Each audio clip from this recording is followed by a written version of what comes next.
Hola, ¿qué tal? Muy buenos días a todos, muy buenos días a todas. Aquí estamos iniciando nuestro curso virtual de Deleuze y el arte, sensaciones, perceptos, afectos en Cursá Virtual. Es para mí un enorme placer dar inicio a este nuevo curso virtual. Eh, Así que, bueno, vamos a iniciar en principio, digo, con algunas nociones o con algunas cuestiones que tienen que ver con la metodología y luego sí vamos a empezar con la clase número primera, que tiene como subtítulo precisamente estética, sensaciones, perceptos, afectos. A ver, antes que nada quiero invitarlos a todos, a todas, a que hagan sus presentaciones personales en el foro presentaciones. Lo que van a ver es que hay dos foros, el foro presentaciones y el foro clases. En el foro presentaciones la idea es que cada uno de ustedes diga un poco su formación, cuál es su recorrido, cuál es su interés en la filosofía de Deleuze. Así que en principio los invito a que hagan eso. Es importante, así nos vamos conociendo cada uno de nosotros y nosotras. Cada uno tiene una formación disímil y eso me ayuda también a mí a tener un concepto un poco más acabado.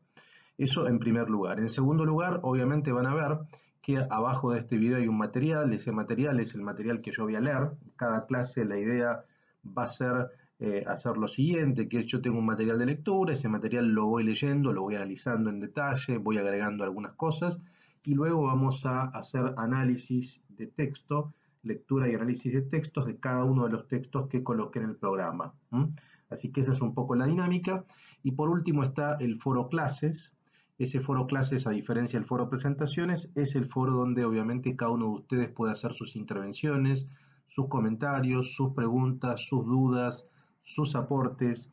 Lo que sí siempre digo, como digo en todos mis cursos, que no tengan timidez en realizar consultas, que no tengan ningún tipo de este, como de represión en ese sentido, porque la idea básicamente del foro clases es precisamente usarlo para todo tipo de intervenciones, ¿no? Y para que dialoguen entre ustedes también, digamos, ¿no? Yo básicamente voy a estar ahí intermediando, tratando de asistir en la medida de lo que yo pueda con sus dudas, con sus consultas. Así que, pero es importante también que le den vigor al foro clases porque es un poco el latido, es un poco el corazón de los cursos virtuales donde se da más la dinámica para que esto no sea un solo monólogo por parte mía, ¿no? Bien, habiendo hecho estas declaraciones, vamos a iniciar entonces en la clase de hoy con eh, este punto de partida que yo titulé Estética, dos puntos, sensaciones, perceptos, afectos. Este material de lectura es un material de lectura un poco más largo porque mi idea también es colocar, es hacer alguna suerte de visión macro, aunque es imposible hacerlo de manera tan breve, de la filosofía de Deleuze y particularmente allí situar la cuestión del arte, ver en qué contexto está la cuestión del arte, ¿no? El libro que vamos a leer hoy es ¿Qué es la filosofía?, que lo coescribió con Félix Guattari y se publicó en 1991. Es el último libro, eh, en rigor, digamos, es el último libro de Deleuze, porque es cierto que tenemos un texto como Conversaciones, como Pour Parler, que en verdad lo que ese texto es un compilado, es una suerte de antología de textos de diversa procedencia, pero como libro, desde el punto de vista estructural, es el último, y por cierto, también es la última colaboración con Félix Guattari, ¿no? Así que vamos a leer ese texto. Particularmente hay una sección que es la que me interesa a mí, no todo el libro, la parte 2 que se llama Filosofía, Ciencia, Lógica y Arte. Bueno, el punto séptimo que se llama Percepto, Afecto y Concepto. Esa parte me interesa particularmente. El libro está estructurado en dos secciones, filosofía, que es la primera, y la segunda, filosofía, ciencia, lógica y arte. De esa segunda veremos percepto, afecto y concepto. Pero de igual hay otros párrafos que también me interesan y que seguramente voy a leer. Pero antes de la lectura, vamos a ir entonces, como yo les decía, al material de lectura. Voy a ir leyéndolo, vamos a ir analizándolo, vamos a ir adicionando algunas cuestiones. Bien, vamos a iniciar entonces con lo siguiente. En primer lugar, lo que tenemos que pensar es que la filosofía de Deleuze no es una filosofía que resista categorías estándar de la historia del pensamiento tradicional, digamos, ¿no? Vale decir, es una filosofía no escrita necesariamente contra nadie, tampoco a favor de nadie, no es una filosofía en un sentido técnico, académica o academicista, Por supuesto que Deleuze es un filósofo que trabajó en la vida académica francesa, que dio clases en diversas universidades como Clermont-Ferrand, sobre todo como la Universidad de Vincennes, París 8, allí donde trabajó más tiempo, pero no tiene un tono que uno podría llamar academicista. El propio Deleuze hablaba de una pop filosofía, es decir, de una filosofía que estuviera entrelazada básicamente con la creatividad, con la creación, digamos, y que esté inserta en su tiempo, pero eso tampoco implica que sea una filosofía divulgativa. De hecho, Deleuze era muy crítico con la noción de divulgación. No es una filosofía encorsetada en alguna escuela o tradición, no es una filosofía para una especialidad, ni práctica, ni incluso ni siquiera estética, por eso es conflictivo este concepto de estética, ni metafísica, y tampoco es una filosofía posmoderna o posnada, ¿no? Es una filosofía que yo llamaría clásica entre comillas. El propio Deleuze es un filósofo que se pensaba como un filósofo clásico, en el sentido de construir conceptos, de construir un sistema. Hay un sistema deleuziano que tiene su ontología, que tiene su política, su ética, su estética o su reflexión en relación con el arte, su epistemología. Es decir, había una visión que uno podría llamar integral de la filosofía, ¿no? Entonces, ¿qué es para Deleuze la filosofía? Como él mismo lo define en este libro, ¿en qué es la filosofía? Es creación de conceptos desde el punto de vista estrictamente filosófico. Después veremos qué es el arte. En gran medida, esto es lo que puede verse en las magníficas y estimulantes clases, por ejemplo, sobre el pensamiento de Leibniz. Leibniz es tomado por Deleuze más como un estilista de conceptos, por ejemplo, el principio de razón suficiente, lo infinitesimal, antes que como un mero pensador racionalista. El tono experimental de las clases de Deleuze permanece ajeno a cualquier ánimo polémico o categorizador, convirtiendo una mera clase en un verdadero laboratorio de ideas innovadoras. Eso sí es muy importante. Yo sugiero también las clases de Deleuze, las clases en Vincennes, en París 8, que están siendo publicadas, por ejemplo, por la editorial Cactus, ¿no? Realmente ahí uno puede ver en acción un filósofo creando conceptos como docente, como profesor. Entonces, el primer punto, la filosofía para Deleuze es creación de conceptos. La filosofía para Deleuze tiene ese ánimo creador, no divulgativo, no comunicador, no polémico, no academicista. Eso es importante para tenerlo en cuenta. Y él concibe a cada filósofo como, más que como partícipe de una corriente o de un linaje, como un creador de conceptos particulares. Por lo tanto, ya hay una suerte de vínculo que tiene que ver incluso con el arte en el campo de la filosofía. Es decir, si decimos que un filósofo crea conceptos, bueno, estamos dando por sobreentendido que crea como un artista. Entonces, hay más o menos una analogía, hay elementos en pie de igualdad entre filósofos y artistas. De hecho, Deleuze todo el tiempo va a estar citando de manera indistinta prácticamente a filósofos y a escritores, a filósofos y a cineastas, a filósofos y a pintores, ¿no? Bien, contrariamente a lo señalado, la obra de Deleuze no tiene periodos, ¿sí? Aunque algunos analicen tres etapas, y ahora voy a entrar sobre eso: un historicista, o si quieren biográfica, o si quieren más monográfica, otra creadora, sobre todo con Félix Guattari, y la última estética. Sino que es una totalidad sin subdivisiones. Incluso cuando Deleuze habla sobre otros filósofos, no hace didáctica ni docencia, entre comillas, sino filosofía en el sentido más estricto. De igual modo, cuando se refiere a las artes, el cine, la literatura o la música, en todos los casos con un conocimiento extraordinario, hay que decir, lo hace en términos meramente conceptuales, ignorando la jerga de la estética o la filosofía del arte más clásica. Ahora, sobre estos tres periodos, que es cierto que suele pensarse así. El propio Deleuze incluso admitió que era una forma viable para partir su filosofía. Ahora, esto es claro desde el punto de vista didáctico. Desde el punto de vista ontológico, hay que ver la filosofía de Deleuze como un todo, en la cual los primeros textos, que son los textos sobre todo de la década del 50 y 60, que son esas biografías que Deleuze publicó sobre Hume, que no son biografías, son en verdad técnicamente son manuales, pero entre muchas comillas, digamos. En verdad son las lecturas que Deleuze hizo sobre diferentes filósofos, ¿no? La lectura que Deleuze hace de Hume, o de escritores como Proust, o de Bergson, o de Spinoza, o de Nietzsche. Bueno, todo eso dura hasta la publicación de su tesis de doctorado, que es Diferencia y Repetición, en el año 68, y luego Lógica del Sentido en 1969. Ahí hay un viraje, aparece un segundo momento, que es un momento que a veces se llama ontológico o político militante, donde publica el Antiedipo y Mil Mesetas, las obras en colaboración con Guattari, y un tercer momento que es el que vamos a echar mano nosotros, sobre todo, que va del 80 al 95, que se suele llamar estético.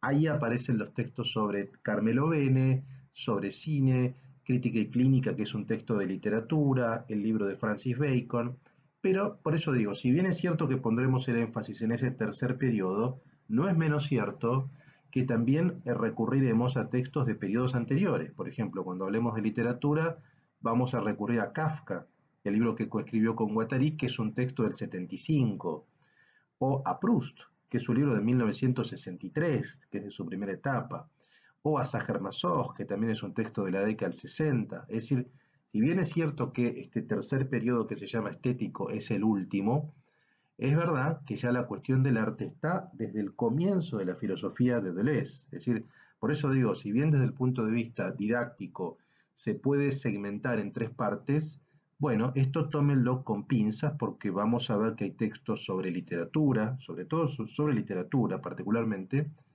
que ya están desde el comienzo de la filosofía de Deleuze. Entonces, eh, es así porque hay una suerte de predisposición más hacia lo afectivo o hacia lo perceptivo en la última etapa, pero eso ya se encuentra incluso desde el comienzo. Bien, la filosofía de Deleuze es una filosofía sin fundamento, una filosofía anárquica, sin arjé, sin centro ordenador, ni subjetividad jerárquica. Es una filosofía de la inmanencia, una filosofía antibinaria, no metafísica, un pensamiento que se abre para embeberse de la no filosofía, del arte, por ejemplo, o de la ciencia, y luego replegarse para generar conceptos con lo otro. Es una filosofía del pliegue, contaminante, un pensamiento de la sensación y del afecto, ahí veremos el arte, es también la filosofía de lo virtual, en tanto potencia de la acción, lo virtual como condición de posibilidad de lo real, de una pragmática, de un hacer, en definitiva, es una filosofía del cuerpo. Es una filosofía del cuerpo, es una filosofía, incluso yo diría, más que del cuerpo, es una filosofía de las corporalidades, o es una filosofía de los movimientos de los cuerpos. Es decir, cómo los cuerpos se relacionan entre ellos y en esas velocidades que establecen los cuerpos unos con otros, qué es lo que generan, ¿no? En ese pasaje, en esa actualización de lo virtual. Tal vez lo más fascinante del pensamiento deleuziano es que la influencia que recibe de una serie de pensadores, por ejemplo, los estoicos, Duns Scoto, Kant, Leibniz, Spinoza, Nietzsche, Bateson o Foucault, no responde a determinada escuela o coherencia académica a la que adscribe, sino a una construcción filosófica propia. Pareciera en este sentido haber seguido el precepto de Nietzsche, sobre todo de Zaratustra de Nietzsche, que es perder al maestro para encontrarse uno mismo. Subsiguientemente, la enorme influencia de su pensamiento que aparece en el horizonte también resulta continuadora de esta misma lógica. Esta lógica de la creación conceptual resulta inseparable del vitalismo exasperado que inunda todas las páginas de sus libros. Creación, vitalismo y experimentación son tres elementos que hacen de la filosofía de Deleuze una constante. Recuerden estas palabras: creación, vitalismo y experimentación, ¿no? Creación, vida y experiencia. Esos son los tres, desde mi punto de vista, elementos, son las tres vigas maestras en las cuales se edifica la filosofía deleuziana, ¿no? Toda su obra, sus clases por supuesto incluidas, parecen responder a tres preguntas de forma obsesiva. La primera es ¿qué es la filosofía? La segunda es ¿qué hace un filósofo? Y la tercera, ¿qué lo hace ser lo que es? ¿Mm? ¿Qué es la filosofía? ¿Qué hace un filósofo? ¿Qué lo hace ser lo que es? La filosofía de Gilles Deleuze es un pensamiento del presente y para el futuro, un pensamiento para el siglo XXI, sobre todo, una herramienta conceptual, como definió Michel Foucault a propósito del Antiedipo, para un estilo de vida no fascista. Hay algo bien interesante en la filosofía de Gilles Deleuze. Eso que resulta tan fascinante y a la vez tan complejo es visualizar el pensamiento de un filósofo en plena gestación. Y no es algo común. Toda la filosofía deleuziana puede verse como un inmenso despliegue de una cosmovisión creadora del pensamiento que deja de lado cualquier crítica para enfocarnos en la alquimia de los engranajes, las taxonomías, las categorías innovadoras y hasta divertidas. Es decir, si algo tiene de rescatable o si algo tiene como de diferente el pensamiento deleuziano, es que es un pensamiento, y acá voy a usar una expresión a mi juicio, de un filósofo contemporáneo que trabaja muy bien el pensamiento deleuziano, que es belga, que se llama Laurent de Sutter, que publicó hace muy poquito en castellano un librito que yo recomiendo, que se llama ¿Qué es la pop filosofía? Que está tomado precisamente de una expresión deleuziana de la pop filosofía, y que la pop filosofía tiene que ver sobre todo con una filosofía ni divulgativa ni académica, una filosofía que se acerca a cualquier objeto de la vida con igual rigor, digamos, una filosofía inserta en la vida cotidiana, sí, pero no es una filosofía de la divulgación, sino que es una filosofía que es una pragmática, sobre todo. Y lo que dice Laurent de Sutter precisamente es esto, ¿no? Que la filosofía de Deleuze sería postcrítica.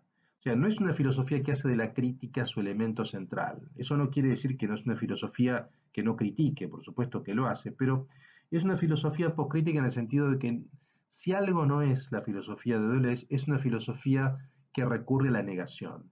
La filosofía de Deleuze es una filosofía de la afirmación constante y continua, ¿m? Donde la negación o donde lo negativo, y de allí viene la gran diferencia que tiene Deleuze con la dialéctica hegeliana, con Hegel, digamos, y con las filosofías acentuadas en la negación, las filosofías acentuadas en lo negativo.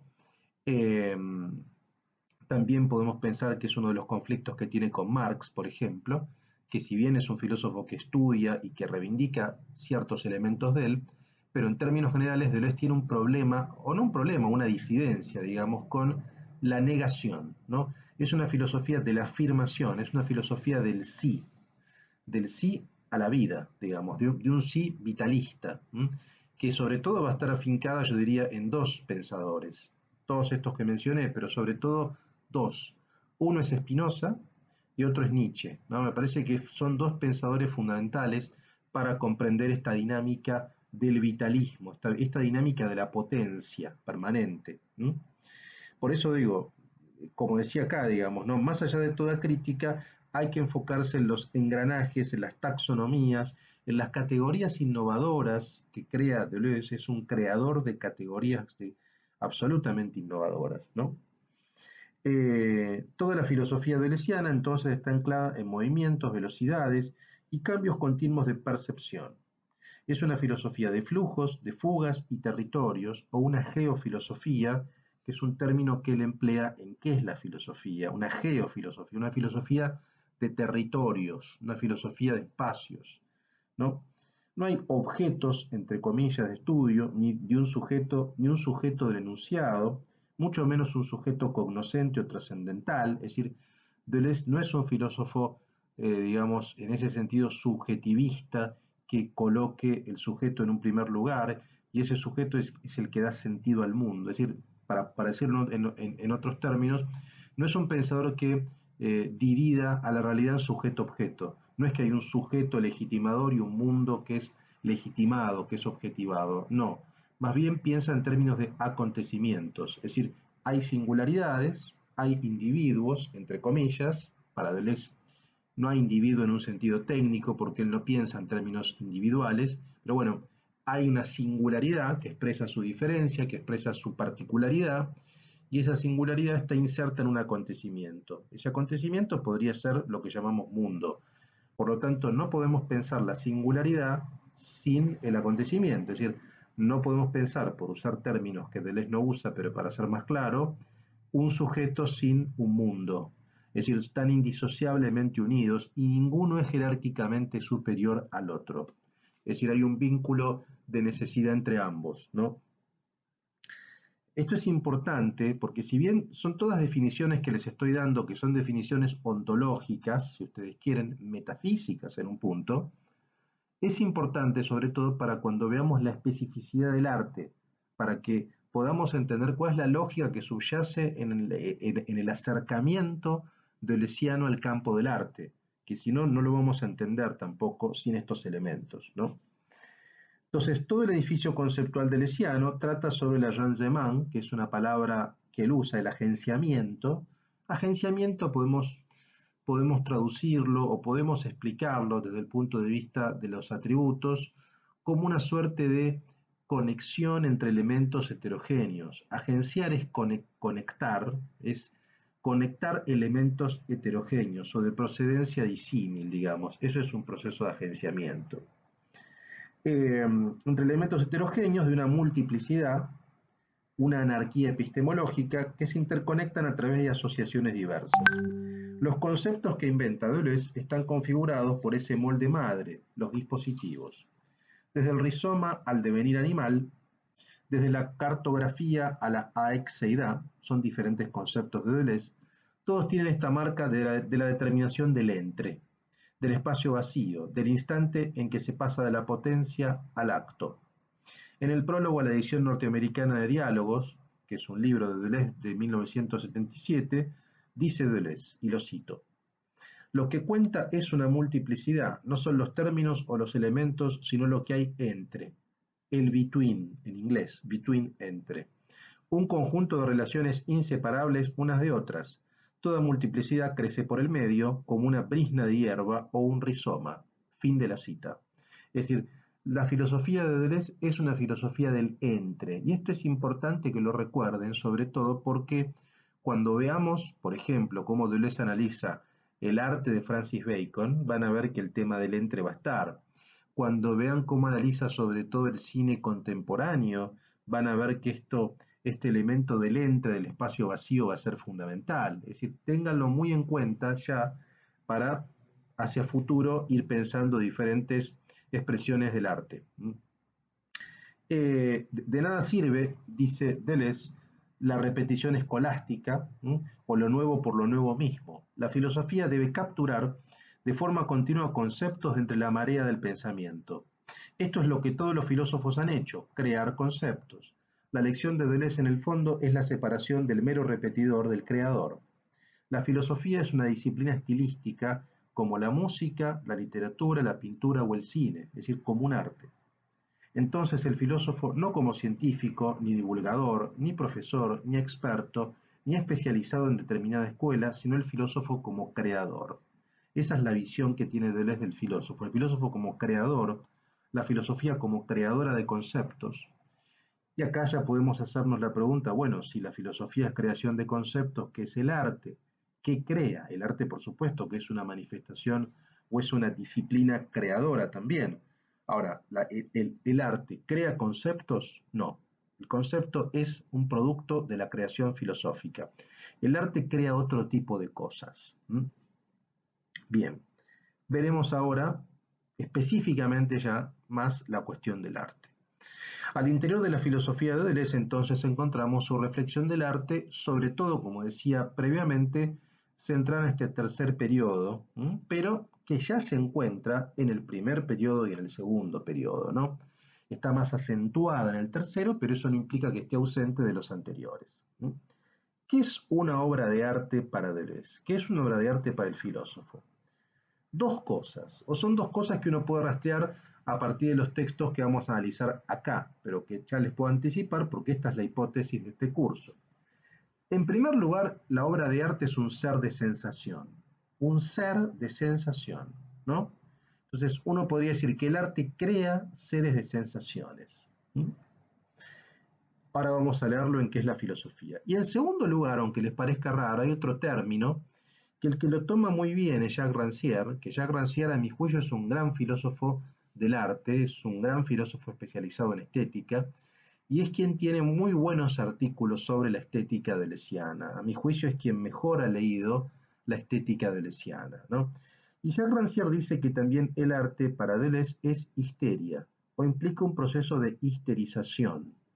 Esto lo vamos a explicar bien, yo creo, así que les pido paciencia, porque por ahora solamente lo menciono. Lo vamos a explicar bien, yo creo, cuando veamos a Francis Bacon. Ahí aparece esta noción de la histeria o de la histerización. Así que son los dos elementos que vamos a ver en las 8 clases. Así que Si queda poco claro, les pido paciencia porque los iremos desarrollando de a poco. Pero en principio, el arte se lo puede entender como un ser de sensación, en primer lugar, y en segundo lugar, como la manifestación de la histeria o la histerización. Vale decir, en lo primero, el artista crea bloques de perceptos y afectos. Y acá está. ¿Qué crea el arte? El arte crea perceptos y afectos. La filosofía crea conceptos. Un concepto es una construcción teórica mental. Bueno, el arte trabaja con otra dimensión. ¿Con qué dimensión? Trabaja con la dimensión afectiva, por lo tanto no crea conceptos, que son elementos intelectuales, sino va a crear otro tipo de cuestiones que van a ser afectos y perceptos. Uno podría decir que un afecto y un percepto son, entre comillas, conceptos afectivos. Un afecto es un concepto afectivo y un percepto es algo así como un concepto perceptivo. Uno tiene que ver con la afección y otro tiene que ver con la percepción, cómo uno percibe esos seres de sensaciones. Para dar un ejemplo, digo, cuando uno ve un cuadro, cuando uno ve una película, cuando uno escucha una pieza musical, uno está percibiendo una obra de arte. Bueno, y en esa percepción, ese proceso de percepción, está produciendo un percepto. Uno tiene más que ver con la recepción de la obra, que es el percepto, y el otro, el afecto, tiene que ver con lo que la obra da, con lo que crea, cuál es el tipo de afecto que transmite la obra y cómo nos afecta. En ese proceso de creación, la obra crea afectos, y esos afectos impactan en nuestra singularidad en términos de perceptos. Entonces, entre la relación entre afecto y percepto se va a constituir el ser de sensación, que es la obra de arte. Y hay otro elemento, digamos, por cierto, también que Deleuze plantea, que es la sensación. La sensación también va a estar. Pero la sensación, sobre todo, vamos a verla también con Bacon, ¿no? Bueno, sigo un poco más. Dice, la finalidad del arte será extraer el percepto, y esto es muy importante que lo recuerden, de las percepciones del objeto y los estados del sujeto percibiente, arrancar el afecto de las afecciones, extraer el bloque de sensaciones de un mero ser de sensación. El afecto en este sentido no será el paso de un estado a otro, sino un devenir no humano del hombre. Hago un punto acá. Vean esto, quiero repetir esta frase. La finalidad del arte es extraer el percepto de las percepciones del objeto. Es decir, una cosa es la percepción que yo tengo y otra cosa es el percepto inserto en la percepción. Parece un juego de palabras, pero no lo es. ¿Por qué? Recuerden lo que decíamos antes, ¿no? Que la filosofía de Deleuze es una filosofía no subjetiva. Entonces, si nosotros pensamos con la matriz sujeto-objeto, bueno, ahí sí hablamos de percepción del sujeto. Como en la filosofía de Deleuze no hay sujeto, ¿no? Hay en todo caso una singularidad inserta en un acontecimiento, lo que Deleuze quiere plantear más que nada no es la percepción, porque como no piensa con el punto de partida subjetivo, lo que quiere plantear es la existencia per se de algo que se llama percepto. Que por cierto, uno percibe un objeto, pero el percepto está más allá de la percepción. O es como extraer, si ustedes quieren, de la dinámica de percepción algo específico, algo específico. Sé que es un poco abstracto de entender, pero probablemente cuando veamos ejemplos con las obras va a ser un poco más claro, ¿no? Pensemos la percepción como una dinámica sujeto-objeto y pensemos el percepto como algo que está inserto, pero que no se puede reducir a esa dinámica sujeto-objeto. Me parece que ahí es más claro. Lo mismo pasa con las afecciones, ¿no? Hay afección, hay una afección, el afecto está inserto en la afección, pero no se puede reducir a ella, ¿no? Eso sería más o menos lo mismo, ¿no? Entonces, vean lo que dice acá, extraer el bloque de sensaciones de un mero ser de sensación. Entonces, la obra de arte es un bloque de sensaciones, ¿no? Esas sensaciones nos producen, nos impactan afectivamente y producen perceptos, producen formas de percibir la realidad. Bien, este es el primer punto. Igual sobre esto vamos a volver todo el tiempo en cada ejemplo, ¿no? En segundo lugar, y acá viene la histeria, en la histeria encontramos una destrucción del orgánico. Histerizar para Deleuze, y acá viene una definición, es deshacer la organicidad. Es decir, la enfermedad orgánica. La histeria dionisíaca La pintura misma de Bien e Histeria, como lo vemos en su análisis de la obra de Francis Bacon, lo veremos.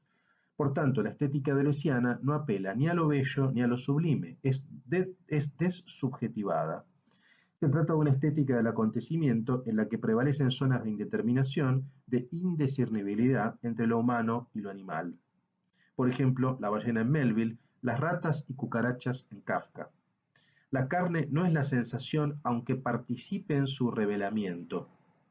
La carne es un termómetro del devenir, es el revelado que desaparece en lo que revela. El arte como ser de sensación que se manifiesta en la carne, el arte comienza con el animal. Bueno, acá hay varios elementos que vamos a desarrollar clase a clase, ¿no? Un elemento, primero quiero que tengan en cuenta esto, ¿no? La visión desorganicista que tiene Deleuze, la idea esta de la histeria, histerizar es desorganizar, ¿m? Desorganizar implica romper lo jerárquico, desjerarquizar, ¿m? Es una estética que no apela, por eso es complicado incluso llamarla estética, porque hay categorías de la estética que son fundamentales, por ejemplo, la categoría de lo bello, por ejemplo, la de lo sublime. Son categorías de la estética clásica que vienen de Baumgarten y de Kant, ¿no?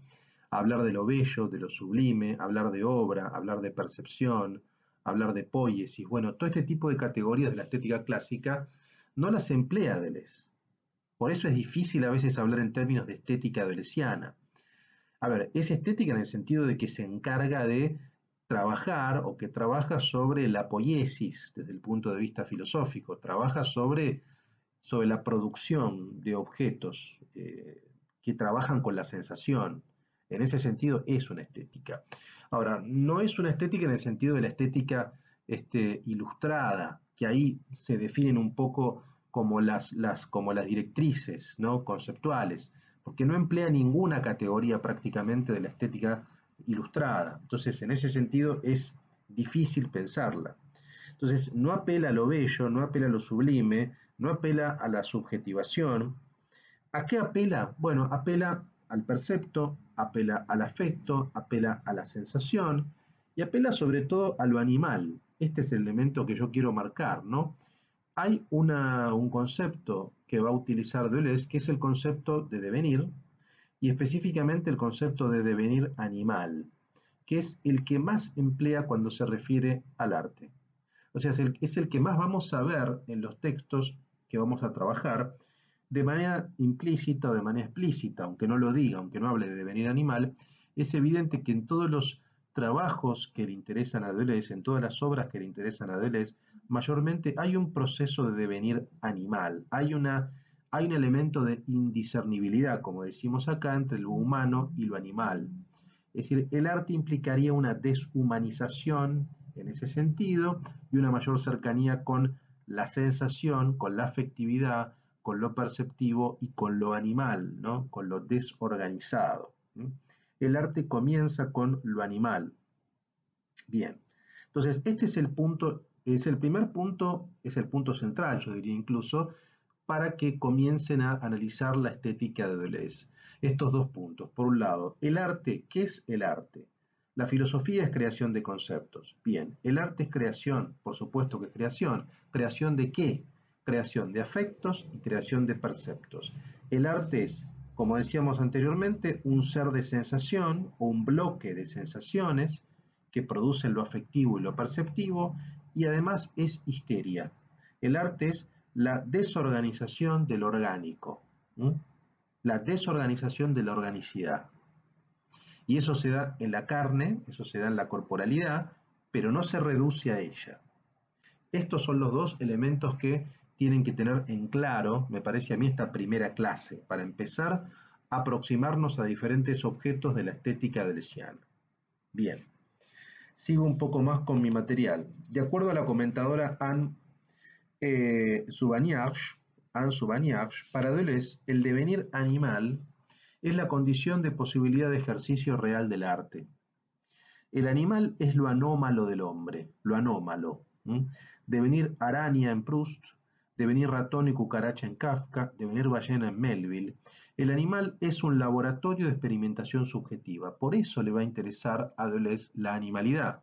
porque ve que en la animalidad hay eso, digo, hay una visión experimental, hay una visión experimentadora en términos de laboratorio que permite la apertura de diferentes formas para pensar la subjetividad. Por eso el animal está presente. Animalidad que también se verifica en la imagen-pulsión, por ejemplo, que es una categoría del cine, dentro de la clasificación deleuziana de imágenes cinematográficas. Como van a ver, ya acá estamos hablando de escritores, estamos hablando de pintores, estamos hablando de cine, ya estamos hablando de arte, ¿no? De ahí que podamos formularnos las siguientes preguntas. La primera pregunta es la que voy a mencionar. ¿El devenir animal es el devenir privilegiado del arte en Deleuze? Y la segunda, ¿es el devenir animal al arte lo que el devenir mujer a la política? Bueno, en la primera pregunta lo que podríamos decir es lo siguiente, digamos, ¿no? Indudablemente, o por lo menos esa es la hipótesis con la que vamos a trabajar en este curso virtual, yo creo que el devenir animal es el devenir privilegiado, ¿no? Del campo del arte en la filosofía de Deleuze, ¿no? Que la animalidad parece o tiene preeminencia respecto de otros elementos en su acercamiento al arte. Es una hipótesis, veremos si la verificamos clase a clase.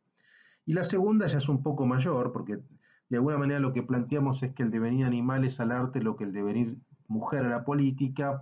Esto implicaría explicar lo que es el devenir mujer y excedería mucho nuestro curso, pero sucintamente, bueno, sí es cierto que Deleuze plantea, por ejemplo, en textos como Mil Mesetas, o incluso en el Antiedipo también, que digamos que la política o que la política que él defiende es una micropolítica, es una política de minorías, es una política de devenires, ¿no?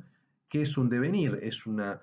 Básicamente es un flujo de deseo, es un flujo deseante, y que esos flujos deseantes moleculares se verifican en minorías, y que dentro de esos procesos de minorías, la noción de devenir mujer es la privilegiada, porque es la que primero se enfrenta en todo caso a la mayoría masculina, blanca, heterosexual, etcétera, digamos, ¿no? Esto implicaría abrir toda una cuestión que no puedo abrir ahora por un tema de tiempos, ¿no? Pero si les interesa puedo pasarles algún texto para que lo amplíen cada uno. Pero no es igual el objetivo que yo quería plantear. Sin embargo, lo que yo quería plantear es lo siguiente. En primer lugar, que el devenir animal, desde mi punto de vista, va a ser el privilegiado en el acercamiento de Deleuze al campo del arte, primer punto.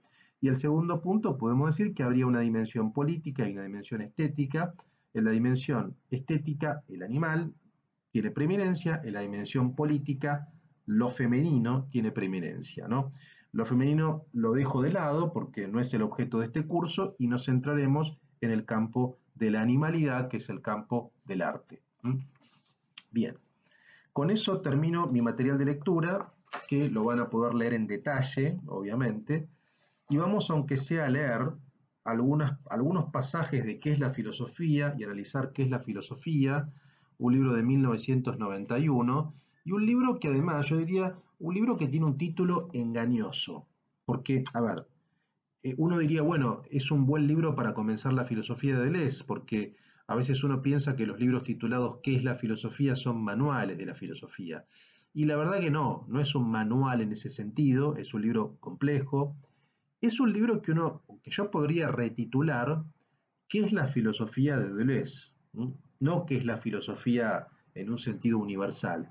¿Qué es la filosofía de Deleuze? Porque sí es algo así como una suerte de revisión general, de hecho es su último libro, es una revisión general básicamente de los principales elementos o las principales categorías o las principales como líneas de dirección de la filosofía deleuziana. Como les comentaba antes, el libro tiene dos partes, una parte que se llama filosofía, que está constituida por los siguientes apartados, que es un concepto, el plano de inmanencia, los personajes conceptuales y la geofilosofía. Ahí tienen claramente una definición de la filosofía de Deleuze, que trabaja sobre el concepto, sobre el plano de inmanencia, sobre lo que Deleuze llama personaje conceptual, que son como las diferentes categorías de cada filósofo, y la geofilosofía, que es una filosofía territorial. Y la segunda parte, que se llama Filosofía, Ciencia Lógica y Arte, que es fundamental también, porque Deleuze piensa que estos tres elementos, o que estos tres campos, o estas tres disciplinas, que son filosofía, ciencia y arte, son solidarias en el sentido de que están hermanadas, porque trabajan con el pensamiento, pero trabajan con diferentes lógicas de pensamiento. Y esto se puede ver, por ejemplo, en la división de los tres apartados de este capítulo. El primero se llama functores y conceptos, el segundo se llama prospectos y conceptos, y el tercero se llama percepto, afecto y concepto. El tercero trabaja sobre el arte, ¿no? El arte trabaja con percepto y afecto. Veremos la relación entre percepto, afecto y concepto. Los functores tienen que ver con las funciones de la ciencia trabaja con functores, con funciones, y prospectos y conceptos, bueno, la lógica trabaja con prospectos también. Entonces, en nuestro caso nos va a interesar la segunda parte y específicamente el tercer apartado, que es percepto, afecto y concepto, ¿no?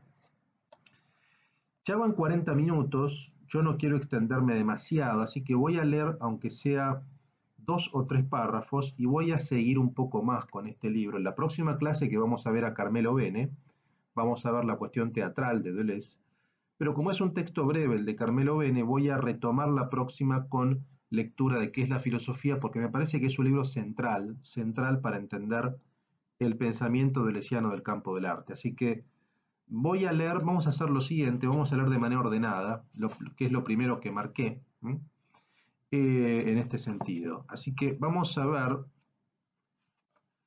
esto me parece importante, ¿no? En la página 104, Deleuze va a hacer una división entre 3 tipos de filosofías, ¿no? Y vean lo que dice, ¿no? Dice, efectivamente, no solo el filósofo tiene una nación, en tanto que hombre, sino que la filosofía se reterritorializa en el Estado nacional y en el espíritu del pueblo. Así fundó Nietzsche la geofilosofía tratando de determinar los caracteres de la filosofía francesa, inglesa y alemana. Pero ¿por qué únicamente 3 países fueron colectivamente capaces de producir filosofía en el mundo capitalista? ¿Por qué no España? ¿Por qué no Italia? Esto es interesante también para uno que hace filosofía desde el castellano y de alguna manera es deudor o está inserto en una filosofía por un tema idiomático hispana, ¿no? Es interesante esto, es polémico para charlar, digamos, ¿no? Vean lo que dice. Italia en particular presentaba un conjunto de ciudades desterritorializadas y un poderío marítimo capaces de renovar las condiciones de un milagro, y marcó el inicio de una filosofía inigualable, pero que abortó y cuya herencia se transfirió más bien a Alemania con Leibniz y Schelling. O sea, lo que dice Deleuze, en primer lugar, es que Italia tenía en potencia una filosofía que fue abortada y que se transfirió al pensamiento alemán. Y acá pienso sobre todo en Maquiavelo, ¿no? O sea, tuvo un origen filosófico por estas ciudades desterritorializadas, pero finalmente se abortó porque no se terminó de configurar como un país, ¿no? No se territorializó de una manera concreta. Bueno, es para discutir, pero es interesante. El segundo, España. Tal vez se encontraba España demasiado sometida a la Iglesia e Italia demasiado próxima de la Santa Sede, lo que espiritualmente salvó a Alemania y a Inglaterra fue tal vez la ruptura con el catolicismo y a Francia el galicanismo. Italia y España carecían de un medio para la filosofía, con lo que sus pensadores seguían siendo unas cometas, y además estos países estaban dispuestos a quemar a sus cometas. Italia y España fueron los 2 países occidentales capaces de desarrollar con mucha fuerza el conchetismo, es decir, ese compromiso católico del concepto y de la figura, que posee un gran valor estético, pero disfrazaba la filosofía, la desviaba hacia una retórica e impedía una plena posesión del concepto. Es interesante, o sea, lo que está diciendo es que, y esto parte de la concepción que él tiene, la filosofía es creación de conceptos. Bien, los conceptos filosóficos, ¿dónde los vimos creados? Según Deleuze, en Francia, en Inglaterra y en Alemania, no así en Italia o en España. ¿Por qué? Porque, bueno, el concepto no tuvo plena posesión porque estuvo siempre desviado hacia la retórica, y esa retórica estaba vinculada sobre todo con el peso de la iglesia, con el peso eclesiástico, que es más propio del mundo latino. Es un buen punto, es un buen punto que podemos debatir, digamos, ¿no? ¿Por qué según Deleuze esta creación de conceptos se dio más bien en alemán, en inglés y en francés, y no tanto en español y en italiano, por la cercanía eclesiástico y por el vínculo con la retórica, como dice acá. Dice más abajo, en la página 105, pero la posesión del concepto no parece coincidir con la revolución, el Estado democrático y los derechos del hombre. Si bien es cierto que en América la influencia filosófica del pragmatismo, tan poco conocido en Francia, está en continuidad con la revolución democrática de la nueva sociedad de hermanos, no sucede lo mismo con la edad de oro de la filosofía francesa del siglo XVII, ni con la de Inglaterra en el siglo XVIII, ni con la de Alemania en el siglo XIX. Por eso, por esto, tan solo significa que la historia de los hombres y la historia de la filosofía no tienen el mismo ritmo. Bueno, acá hay toda una teoría sobre la historia de la filosofía que tampoco puedo entrar tan en detalle, ¿no? Sobre todo acá está hablando respecto de América.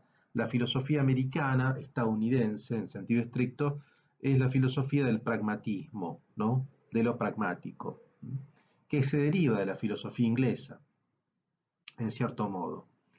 Bien, en todo caso, dice Deleuze, la filosofía encuentra donde reterritorializarse en el mundo moderno conforme al espíritu de un pueblo y a su concepción del derecho. Así pues, la historia de la filosofía está enmarcada por unos caracteres nacionales, o mejor, nacionalitarios, que son opiniones, entre comillas, filosóficas. Si hay un carácter, hay lo que uno podría llamar ese carácter nacionalitario que dice Deleuze, es lo que uno también puede llamar como un tono. Hay un tono de la filosofía, hay ciertas invariantes de la filosofía que marcan determinada tradición francesa, determinada tradición inglesa o alemana, que según Deleuze eso no se ve o no se verifica en la tradición italiana o española o hispana, digamos, ¿no? En el sentido de creación de conceptos libres, independientes de la retórica o libres del peso eclesiástico. Esa es la hipótesis. Es una hipótesis que, bueno, uno puede discutir. Eh, Esto en el sentido amplio. Quiero leer aunque sea una parte de la cuestión del arte, veamos, a ver. Bueno, acá habla de los personajes conceptuales, pero me estaría yendo demasiado. Quiero leer aunque sea cómo arranca este capítulo percepto, afecto, concepto. Y luego seguimos, la próxima clase voy a retomar este libro, ¿no? Vean, en la página 164, que se llama Percepto, Afecto, Concepto, dice lo siguiente. Voy a leerles a partir de abajo, ¿no? Donde dice lo siguiente. Del mismo modo, no, perdón, vamos acá. Dice, el arte conserva el movimiento, el soplo y la luz que tenía aquel día el niño pasado, aquel día del año pasado, y ya no depende de quién lo inhalaba aquella mañana. El arte no conserva el mismo modo que la industria que añade una sustancia para conseguir que la cosa dure. La cosa se ha vuelto desde el principio independiente de su modelo, pero también lo es de los demás personajes eventuales, que son a su vez ellos mismos cosas artistas, personajes de pintura que respiran esa atmósfera de pintura. Del mismo modo que también es independiente del espectador o del oyente actuales que no hacen más que sentirla a posteriori si poseen la fuerza para ellos. Y el creador entonces, la cosa es independiente del creador, por la autoposición de lo creado que se conserva en sí. Lo que se conserva, la cosa o la obra de arte, es un bloque de sensaciones, es decir, un compuesto de perceptos y de afectos. Un bloque de sensaciones está compuesto por perceptos y afectos. Pero sobre todo esto quiero que entendamos, que es difícil de entender, pero vamos a leerlo de nuevo. Dice, del mismo modo que también es independiente del espectador o del oyente actuales, que no hacen más que sentirla a posteriori. Vean lo que dice arriba, la cosa se ha vuelto desde el principio independiente de su modelo, pero también de los personajes que a su vez ellos mismos, cosas artistas, personajes de pintura que respiran esa atmósfera. Es decir, lo que Deleuze intenta decir desde mi punto de vista es que que ese ser de sensación tiene una existencia independiente de nuestra percepción, es decir, que existe más allá de que nosotros la percibamos o no. Este es el punto. El bloque de sensación existe más allá de la percepción subjetiva o no que uno tiene sobre él. Este es el punto, ¿no? Les leo un poco más. Dice, los perceptos ya no son percepciones, son independientes de un estado, acá está, de un estado de quienes los experimentan. O sea, los afectos ya no son sentimientos o afecciones, desbordan la fuerza de aquellos que pasan por ellos. Las sensaciones, perceptos y afectos son seres que valen por sí mismos y exceden cualquier vivencia. Exceden cualquier vivencia. Sensación, percepto y afecto tienen existencia independientemente de la percepción subjetiva o independientemente de la legitimación subjetiva o de la vivencia, como dice acá.